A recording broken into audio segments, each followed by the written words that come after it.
In the preparation of the DMEK, there are multiple steps that really help you stay out of trouble. First, marking the cornea. In this particular graph, we are putting in an 8.5. So I center that over the pupil, not really over the cornea, just as a refractive surgeon that seems to work best. 2.75 incision there. I occasionally use Heal-On, which is easy to remove. Here I'm doing the inferior peripheral iridotomy. You want a moderately good size. It doesn't have to be enormous, but you want to make sure it's patent. I stabilized with an MST grabber and then use scissors to sort of spread the peripheral iridotomy. Once I'm comfortable with that, I make sure our pupillar aperture is good. Then I introduce the reverse Sinski here to score the endothelium and Descemet's membrane to begin my process.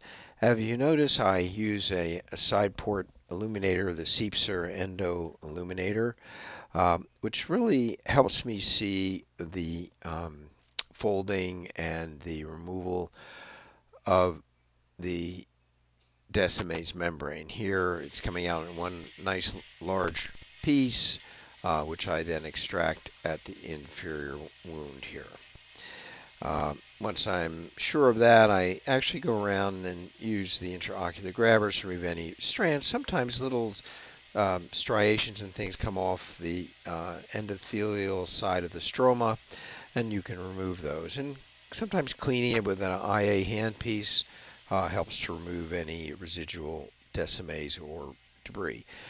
Just mostly the central axis. You see there's a slight haze in this cornea because they spent a lot of time trying to watch this particular patient develop his Fuchs dystrophy.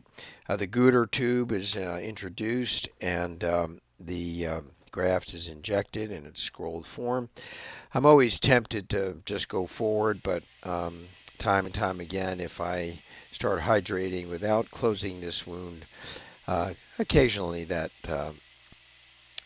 Descemet's membrane will just pop out of the eye, and that's very unpleasant. So moving right ahead, getting the wound sutured with a nice figure 8 suture, tying it a little firmly because the eye is under a lot of pressure once it's fully hydrated, and of course once we add our SF6.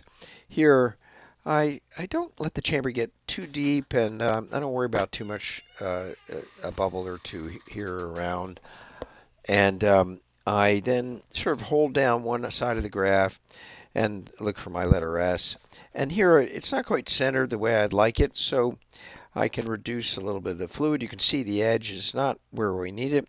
And slowly, by stroking the graft across, with a quick flipping motion, I can bring it. Here, occasionally I'll introduce the reverse Sinski, or in this case, I just use a grabber to pull the graft over to a better position.